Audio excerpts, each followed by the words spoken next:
So Galaxy S9 S9 plus ஃபைனலாக இப்போ அஃபிஷியலாக ரிலீஸ் பண்ணியிருக்காங்க. இதை பற்றி நிறைய வதந்திங்க பார்த்துருக்கோம். இன்றைக்கி இந்த வீடியோவில் இதை பற்றி நீங்கள் தெரிஞ்சிக்க வேண்டிய 9 விஷயங்களை பார்ப்போம். வீடியோக்கு போகிறதுக்கு முன்னாடி என் பேர் ஆஷ், நீங்கள் பார்த்துட்டு இருக்கிறது C4 டெக் தமிழ். பார்த்ததுக்கப்புறம் இந்த வீடியோ பிடிச்சிருந்துச்சுன்னா மறக்காமல் கீழே இருக்கிற தம்ஸ் அப் பட்டன், சப்ஸ்கிரைப், பெல் ஐகான்ஸ் இதெல்லாம் ப்ரெஸ் பண்ணுங்கள். இப்போ C4 டெக் தமிழில் நாங்கள் ஒரு கிவ்அவே நடத்திட்டு இருக்கோம். அது இது வரைக்கும் நீங்கள் செக் பண்ணலன்னா அதுக்கு ஒரு கார்டுங்க. வீடியோ பார்த்து முடிச்சதுக்கப்புறம் பாருங்கள். ஸோ இப்போ வீடியோக்கு போகலாம்.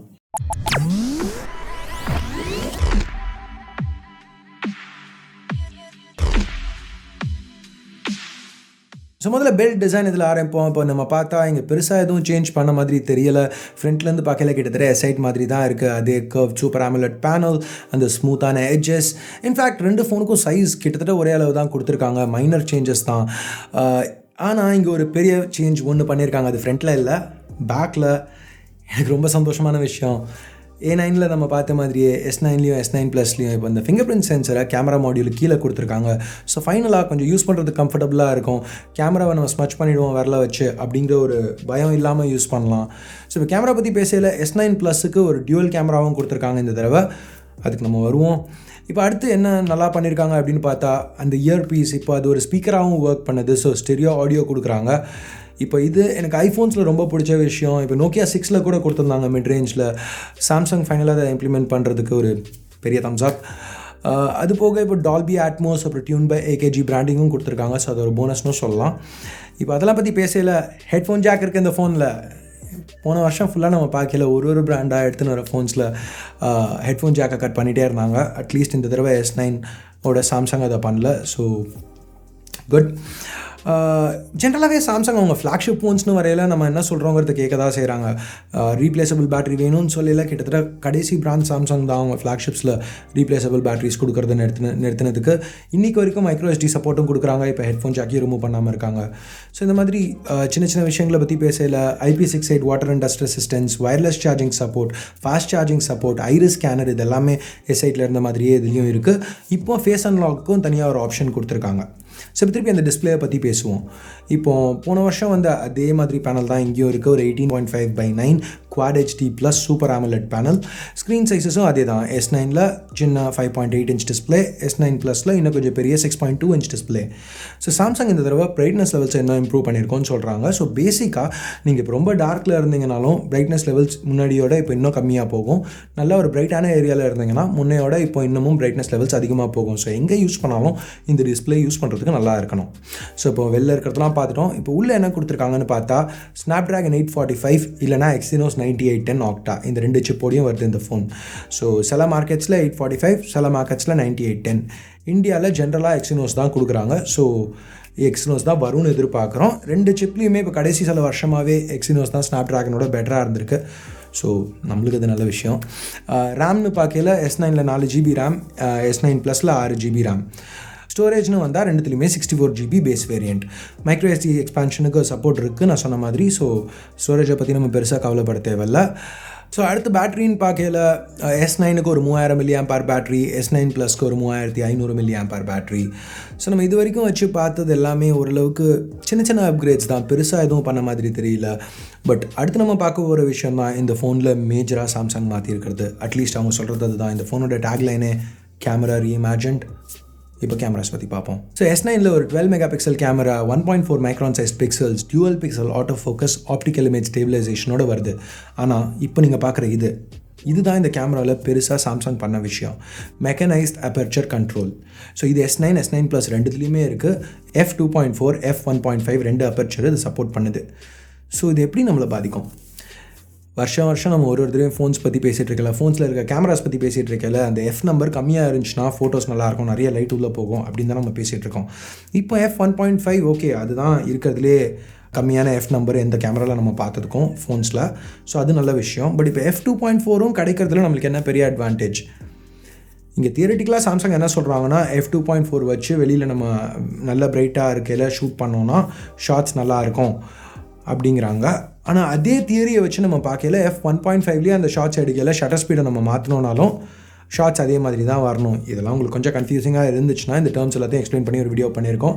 அதுக்கு இங்கே ஒரு கார்டு ப்ரொடக்ஷனுக்கு ஷாருக்கு அங்கே உட்காந்துருக்காப்புல. அப்படியே அதை சொன்ன உடனே அப்படி வாய் இப்படி போகுது. ஏன்னா அது ஷாருக்கோட வீடியோ, ஒரு சின்ன சந்தோஷம். சரி, எனிவே இப்போ நம்ம திருப்பி மேட்ருக்கு வருவோம். இங்கே ஸோ பேசிக்காக இந்த அப்பர்ச்சர் சேஞ்சிங் ஒரு பெரிய விஷயமா அப்படிங்கிறது இன்னும் நான் அது பெரிய விஷயம்னு சொல்கிற பாயிண்டில் நான் இல்லை. ஃபோனை கையில் வாங்கி நான் இன்னும் கொஞ்சம் டீட்டெயிலாக டெஸ்ட் பண்ணதுக்கப்புறம் தான் சொல்ல முடியும். ஸோ ரிவ்யூ வீடியோவில் அதை பற்றி பேசுகிறோம். ஆனால் இங்கே ரொம்ப பெரிய விஷயம் என்னென்னா சூப்பர் ஸ்லோ மோஷன். சாம்சங் இங்கே 960 FPS super slow motion option கொடுத்துருக்காங்க. எஸ் அது 720p தான். எஸ் சோனி 1080 கொடுக்குறாங்க. எஸ் வெறும் 0.2 செகண்ட்ஸுக்கு தான் அதை எடுக்க முடியும். 20 ஷாட் தான் ஒரு வீடியோக்கு எடுக்க முடியும். அதெல்லாம் ஃபைன். ஆனால் 960 FPS அது ரொம்பவே பெரிய விஷயம். இப்போ நான் ஷூட் பண்ணிகிட்ருக்கேன் இந்த கேமரா ஒரு சோனி FS7 கிட்டத்தட்ட 7 லட்ச ரூபாய்க்கு மேலே கொடுத்து வாங்கினோம். அதில் மேக்ஸிமம் FPS 180 FPS தான் போகும். எஸ் ரெண்டும் கம்பேர் பண்ண முடியாது. சாம்சங்கில் இருக்கிறதோடு இதில் சென்சர் பேட்டரு பெருசு எல்லாம் இருக்குது, ப்ரொஃபஷனல் கேமரா. பட் 960 FPS இவ்வளோ சின்ன ஃபோனில் கொடுக்குறது இன்றைக்கி ஒரு பெரிய டெக்னாலஜிக்கல் அட்வான்ஸ்மெண்ட்னு சொல்லலாம். அது மட்டும் இல்லாமல் சாம்சங் இங்கே எடிட்டிங் ஆப்ஷன்ஸ், மியூசிக் ஆட் பண்ணுறதுக்கு ரிவர்ஸ், ஃபார்வர்ட், லூப், ஸ்விங் இதெல்லாமே கொடுத்துருக்காங்க.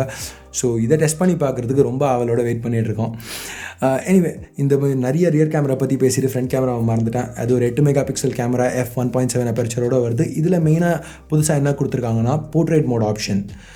ஸோ அதுக்கப்புறம் S9 ப்ளஸில் இப்போ ஒரு செகண்ட் கேமராவும் கொடுத்துருக்காங்க Note 8 மாதிரி. இது ஒரு 12 mega pixel telephoto camera. So zoom பண்ணி ஃபோட்டோஸ் எடுக்கலாம். இதுக்கும் OIS சப்போர்ட் இருக்குது. இதில் இப்போ சில புது ஃபீச்சர்ஸ் கொடுத்துருக்காங்க. ஃபார் எக்ஸாம்பிள் இப்போ நீங்கள் லைட்ஸ் முன்னாடி நின்று ஃபோட்டோ எடுத்திங்கன்னா அந்த லைட்ஸ் கொஞ்சம் அப்படியே பிளர் அவுட் ஆகி போக்கே தெரியும். ஸோ அந்த போக்கையை நம்ம பூஸ்ட் பண்ண முடியும் இதை வச்சு எடுத்தால். ப்ளஸ் அந்த போக்கையோட அந்த லைட்ஸோட ஷேப்பை ஃபுல்லாக மாற்ற முடியும். பார்க்குறது கொஞ்சம் டிஃப்ரெண்ட்டாக நல்லாயிருக்கும். அடுத்து இப்போ சாஃப்ட்வேர் பற்றி பேசிகிட்டு இருக்கையில் சாஃப்ட்வேரும் இங்கே சாம்சங் நிறையவே ஃபோக்கஸ் பண்ணியிருக்காங்க. இந்த ஃபோன்ஸ்லாம் நம்ம எதிர்பார்த்த மாதிரியே ஆண்ட்ராய்டு ஓரியோவோட லேட்டஸ்ட் வெர்ஷன் சாம்சங் எக்ஸ்பீரியன்ஸோட வருது. இங்கே என்ன புதுசாக கொடுத்துருக்காங்கன்னா நிறைய ஏஐயும் ஏஆர் ஃபோக்கஸ் பண்ண ஃபீச்சர்ஸும். ஸோ முதல்ல ஏஆர் பற்றி பேசினா ஏஆர் எமோஜிஸ். ஸோ இப்போ நம்ம iPhone 10ல் அனிமோஜிஸ் பார்த்தோம்ல அந்த மாதிரி. ஆனால் சாம்சங் அதை நிறையவே மாற்றிருக்காங்க, நிறையவே இம்ப்ரூவ் பண்ணியிருக்காங்கன்னு சொல்லலாம். இங்கே ஏற்கனவே அவங்க கொடுத்த விஷயங்கள் இல்லாமல் நம்மளை மாதிரி இருக்கிற அவதார்ஸ் க்ரியேட் பண்ணிவிட்டு அதில் நம்ம எக்ஸ்ப்ரெஷன்ஸ் கொடுத்து அதை ஜிஃப் க்ரியேட் பண்ணி அனுப்பலாம். இப்போ லான்ச்சில் ஃபேஸ்புக் மெசஞ்சருக்கும் வாட்ஸ்ஆப்புக்கும் கன்ஃபார்ம் சப்போர்ட் இருக்குன்னு சொல்லியிருக்காங்க. நிறைய தேர்ட் பார்ட்டி ஆப்ஸோடையும் ஒர்க் ஆகும்னு தான் சொல்லியிருக்காங்க. ஸோ அது எந்தெந்த ஆப்ஸோட ஒர்க் ஆகுதுங்கிறது திருப்பியும் ஃபோன் கையில் இன்னும் கொஞ்சம் நேரம் ஸ்பெண்ட் பண்ணதுக்கப்புறம் சொல்கிறோம் ரிவ்யூவில். ஸோ இதுக்கப்புறம் ஒரு மேக்கப் மோட் இருக்குது. அது நீங்கள் இது வரைக்கும் ஹாரிஸ் அந்த சேனலில் பார்த்துருக்க மாட்டீங்க. ஹாரிஸ் தான் டெஸ்ட் பண்ண போகிறாரு அதை. அதுக்கு பேக் ஸ்டோரி எதுவும் இல்லை. அது நீங்கள் கேட்டிங்கனாலும் என்ன சொல்ல விட மாட்டாங்க. ஸோ எனிவே அதை விட்டுட்டு நம்ம திருப்பி வருவோம். இங்கே லைவ் ட்ரான்ஸ்லேட் ஆப்ஷன் இருக்குது. ஸோ பேசிக்காக ஏதாவது ஒரு டெக்ஸ்ட்டை காமிச்சிங்கன்னா உங்களுக்கு வேணுங்கிற லாங்குவேஜில் அதை ட்ரான்ஸ்லேட் பண்ணணும். தமிழுக்கு இன்னும் சப்போர்ட் இல்லை எனக்கு தெரிஞ்ச வரைக்கும். தப்பாக இருந்துச்சுன்னா கீழே டிஸ்கிரிப்ஷனில் சொல்கிறேன். தமிழுக்கு இன்னும் சப்போர்ட் இல்லை. பட் வேறு ஏதாவது லாங்குவேஜஸ்லேருந்து இங்கிலீஷ்க்கு ட்ரான்ஸ்லேட் பண்ணணுன்னா நம்மளுக்கு ரொம்பவே யூஸ்ஃபுல்லாக இருக்கும். ஸோ அடுத்து ஃபைனலாக பார்த்தா ப்ரைஸ். S9 யூஎஸில் $720க்கும் S9 ப்ளஸ் $840க்கும் விற்கிறாங்க. இப்போ ஏன்னா ருப்பீஸில் பேசாமல் டாலர்ஸில் பேசிகிட்டு இருக்கேன்னா இந்தியன் ப்ரைஸிங் இன்னும் அஃபிஷியலாக வரல. சில வதந்திகள் இருக்குது. போன வருஷத்தோட ப்ரைஸ் கொஞ்சம் அதிகமாக வரும். ஸ்டார்டிங் S9 $63,000 வரும் அப்படின்னு சொல்கிறாங்க. ஆனால் இங்கே கொஞ்சம் யோசித்து பார்த்தா டாலர் ப்ரைஸிங் போன வருஷம் S8 அதே ரேட்டுக்கு தான் இங்கே S9 லான்ச் ஆகிருக்கு யூஎஸில்.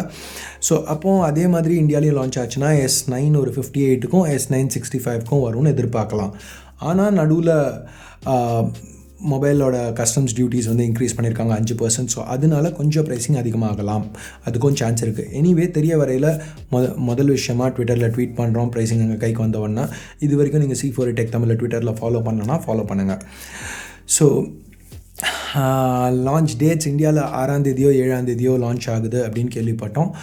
அதுக்கும் அதுலேருந்து ஒரு 2 வீக்ஸில் மேபி ஷிப் பண்ணலாம். குளோபலாக 16ஆம் தேதி மார்ச்லேருந்து யூனிட் ஷிப் பண்ணுறாங்க. ஸோ அவ்வளோதான். இப்போ என்ன ஃபோன் யூஸ் பண்ணிட்டுருக்கீங்க? கேலக்ஸி S9 இல்லை S9 ப்ளஸ் வாங்குறதுல உங்களுக்கு இன்ட்ரெஸ்ட் இருக்கா? இந்த 2 ஃபோன்ஸில் எது உங்களுக்கு அதிகமாக பிடிச்சிருக்கு? இங்கே சாம்சங் பண்ணுறது கரெக்டுன்னு நினைக்கிறீங்களா? இப்போது இது எனக்கு ஒரு பர்சனலான விஷயம். எனக்கு சின்ன ஃபோன்ஸ் பிடிக்கும். பட் இப்போ வர எந்த சின்ன ஃபோன்ஸ் எடுத்திங்கனாலும் அதில் எங்கேயாவது பவர் எதையாவது கம்மி பண்ணிடுறாங்க. இப்போ ஆப்பிள்லேயே பார்த்தீங்கன்னா iPhone 10 எடுத்திங்கன்னா ஃபிங்கர் பிரிண்ட் ஸ்கேனர் கிடையாது. iPhone 8 எடுத்திங்கன்னா டியூவல் கேமரா கிடையாது. ஸோ இப்போ சாம்சங்கில் இது வரைக்கும் சின்ன ஃபோன் பெரிய ஃபோன் இப்போ S8 வரையிலையும் 2 ஃபோன் இருந்துச்சு. ஆனால் ரெண்டுமே ஒரே அஃப்கோர்ஸ் பேட்ரி வேறு டிஸ்பிளே சைஸ் வேறு. அது ஓகே ஃபைன். டிஸ்பிளே சைஸ்க்கு ஏற்ற மாதிரி பேட்ரி கம்மி பண்ணுறாங்க. பட் மற்றபடி ரேமோ கேமராஸோ அது எல்லாமே ஒரே மாதிரி தான் கொடுத்துட்ருந்தாங்க. இந்த தடவை முதல் தடவையாக S9ல் 2GB ரேம் கம்மி, S9ல் சிங்கிள் கேமரா தான் அப்படின்னு கொடுத்துருக்காங்க. இது ஒரு நெகட்டிவ்னு நினைக்கிறீங்களா? ஜென்ரலாக சில வருஷம் முன்னாடி பார்த்தோன்னா S சீரிஸுங்கிறது சின்ன ஃபோன், பெரிய ஃபோன் வேணும்னா வருஷ கட்சியில் நோட் வாங்கிக்கோ அப்படின்னு வச்சுருந்தாங்க. இப்போ S சீரிஸோடைய 2 எடுத்துகிட்டு வந்து அந்த இருக்கிற S ஃபோன் சின்ன ஃபோன்ஸ் யூஸ் பண்ணணும்னு நினைக்கிறவங்களுக்கு நிறைய இந்த மாதிரி கட் பண்ணுறது கரெக்டாக தப்பாக நீங்கள் என்ன நினைக்கிறீங்க? உங்கள் கருத்துக்கள் என்ன கீழே இருக்கிற கமெண்ட் செக்ஷனில் சொல்லுங்கள். ஸோ அவ்வளோதான் இந்த வீடியோ பிடிக்கலனா என்ன பண்ணணும் உங்களுக்கு தெரியும். பிடிச்சிருந்துச்சுன்னா தம்ஸ் அப் கொடுங்க. இது வரைக்கும் நீங்கள் C4 Tech தமிழுக்கு சப்ஸ்கிரைப் பண்ணலனா கீழே இருக்கிற சப்ஸ்கிரைப் பட்டனை ப்ரெஸ் பண்ணுங்கள். ஏற்கனவே சப்ஸ்கிரைப் பண்ணியிருந்தீங்கன்னா அது பக்கத்தில் ஒரு பெல் ஐக்கான் இருக்கும், அதையும் ப்ரெஸ் பண்ணுங்கள். அப்போ தான் நாங்கள் போடுற ஒரு வீடியோஸ்க்கு உங்களுக்கு ஃபர்ஸ்ட் அப்டேட்ஸ் வரும். ஸோ அவ்வளோதான் இந்த வீடியோக்கு. அடுத்த வீடியோவில் உங்களை திருப்பி சந்திக்கிற வரைக்கும் என் பேர் ஆஷ், நீங்கள் பார்த்துட்டு இருக்கிறது C4 Tech Tamil. Have a nice day. Bye.